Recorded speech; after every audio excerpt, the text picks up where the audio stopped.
A young Denver teen lucky to be alive after being shot in a fight that didn't involve him.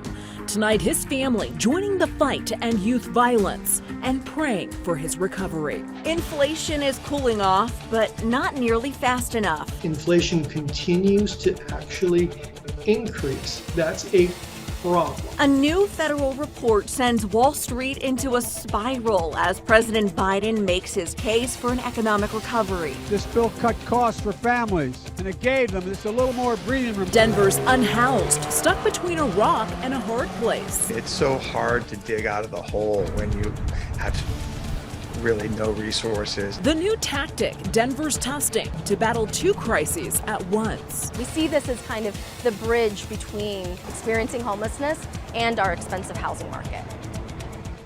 Good evening, and thank you for watching Denver 7 News on Local 3. I'm Jessica Porter. And I'm Amy Wattis. It has been nearly a week since an East High School student was shot and then injured outside the Carla Madison Recreation Center. Denver police say a preliminary investigation has revealed the shooting stemmed from a fight that injured the student and a 20-year-old. Officers say the juvenile is an innocent bystander. Denver 7 CB Cotton spoke with the student's family, who says their loved one has a long road to recovery.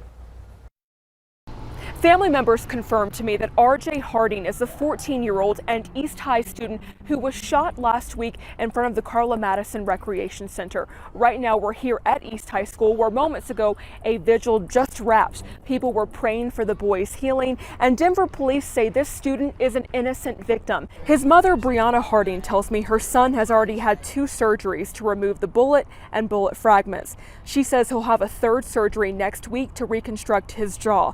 Just hours after the shooting last week, we spoke with a woman who said she rushed from her business to help the student. And tonight, the Harding family tells me they're so grateful for the good Samaritans like her who stepped in. I'm forever grateful for her. I don't think there's anything that I can give to her. That's all I've been thinking since Wednesday. I'm like, what can I give her? Is it flowers? Is it? And I'm like, I don't know. Then my son's like, I'm gonna write her a letter. And I'm like, we can start there. Denver police say no arrests have been made in this case, but they're asking anyone with information to contact Crime Stoppers. Coming up on Denver 7 News at 10, we'll have more details about the 14-year-old's recovery. For Denver 7 News on Local 3, I'm CB Cotton. All right, CB, thank you. Funeral services are set for Friday for fallen Arvada officer Dylan Vacoff. The police department says the procession will begin at 10 a.m. Friday at 80th and Wadsworth before ending at Flatirons Church. Vacoff was killed in the line of duty Sunday morning. Sonny Almanza is the man charged with killing Officer Vacoff. This evening, he was released from the hospital and then booked into the Jefferson County Jail. Aurora City leaders are hoping to stay in jail for shoplifting will stop people from doing so. Monday night, City Council passed the first reading of an ordinance that would require a mandatory minimum 3-day jail sentence. That's as long as the city's jail is legally allowed to hold people. This would apply only to those caught shoplifting with items worth more than $300. City Council members voted in favor of it. 3 voted against it. Those in favor say it will be a deterrent. Those against it say putting people in a cell doesn't fix the root of the problem. Business owners, though, welcome any sort of change that'll put a dent in the problem. While I want to believe that my colleagues are well-intentioned, I think that they are doing a disservice to our city and not following evidence-based policy to actually make our city safer. When you have a Kohl's or a Dick's and some of these big stores saying, we don't know if we want to stay here because of retail theft, that would be a huge loss, much more than the 3 days in our detention facility. People make excuses why people steal and different things. This is not anything that people need, so this is just stealing for greed or whatever. City Council members will have a second and final vote on it in 2 weeks, and it is expected to pass. There could be a bright light at the end of the tunnel for many people in Denver experiencing homelessness. On Monday, City Council approved a contract that will provide a basic income to the homeless so they can move into affordable housing. I talked to multiple leaders behind this initiative to get all sides of how this new program works.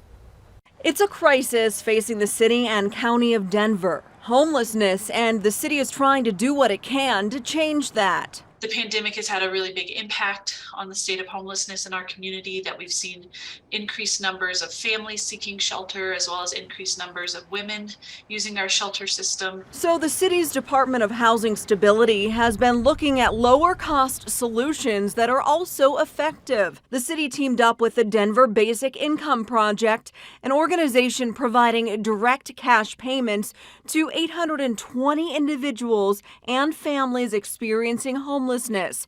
The organization raised $7 million with the help of its partners, while the city is providing $2 million, made possible by pandemic funding through the American Rescue Plan Act. Founder Mark Donovan says they are going to start collecting applications next month, and then there's a random selection process. People will be placed into 3 different groups. One group will get $6,500 up front, and then $500 a month for 11 months. A second group will get $1,000 a month for 12 months. Following that, Donovan says there will be a comparison group that will get $50 a month for completing surveys so the organization can analyze how the program works and then build upon that. The Colorado Coalition for Homeless will track how people use the money they're getting. It will also directly work with the homeless, helping them identify things they need and where they could end up living. So furniture and kitchen supplies, which is, necessary in order to make a housing placement successful. We're looking for affordable housing. We're looking for housing where the rents aren't going to go up by $200 a month once we place somebody there. The city of Denver says this project is just another step in the right direction to reducing homelessness. We feel confident that we're making the right kind of investments to help move the needle on this issue and deliver on those reductions in homelessness that we've committed to for the city. Now, when I spoke with Denver's Department of Housing Stability, I asked how many people in the city and county of Denver are experiencing homelessness right now, and they told me as of January 2022, that number was around 4,700 households. As for the application, we'll have more on how you can apply by heading to our website at denver7.com. That will begin getting collected next month, and then the city hopes to start distributing money to people who qualify come November. Tomorrow, the Metro delegation of public officials head to Houston to learn how they have tackled homelessness there. Houston has gained national attention for how it has approached the issue. City officials there say their homeless population was cut in half between 2010 and 2019. They kept their camping ban, but they also spent big on permanent housing. The Metro delegation's trip will last 2 days. Officials from Aurora, Denver, Adams, and Arapahoe counties will learn about street outreach efforts, funding, and obtaining housing. Well, stocks had their worst day in more than 2 years amid news inflation is not slowing as much as analysts expected. The Dow Jones slid more than 1,250 points, the Nasdaq more than 600 points, the S&P 500 more than 4%. Today's inflation report shows prices are up 8.3% compared to a year ago, which is higher than economists expected, but it's lower than the 8.5% inflation rate we saw last month. Even though inflation does appear to be slowly cooling, the Federal Reserve is still expected to raise interest rates 0.75% at its next meeting. An announcement on that expected next week. Well, just after the economic reports released today, hundreds of people from across the country joined President Joe Biden as he celebrated the Inflation Reduction Act at the White House. While the expansive new law doesn't directly address rising inflation, it does cover several major priorities to offset costs to families.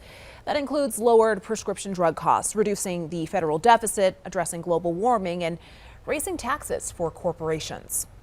Thousands of people in Denver are getting help with rising food costs. The city will use $1 million in American Rescue Plan funds to give out grocery store gift cards and support food box distribution events. 4,000 individuals and families will be able to apply for the gift cards, which will be available the last week of this month. 8,000 food boxes will be handed out during 3 distribution events in October. The city will release more details about those events in a few weeks.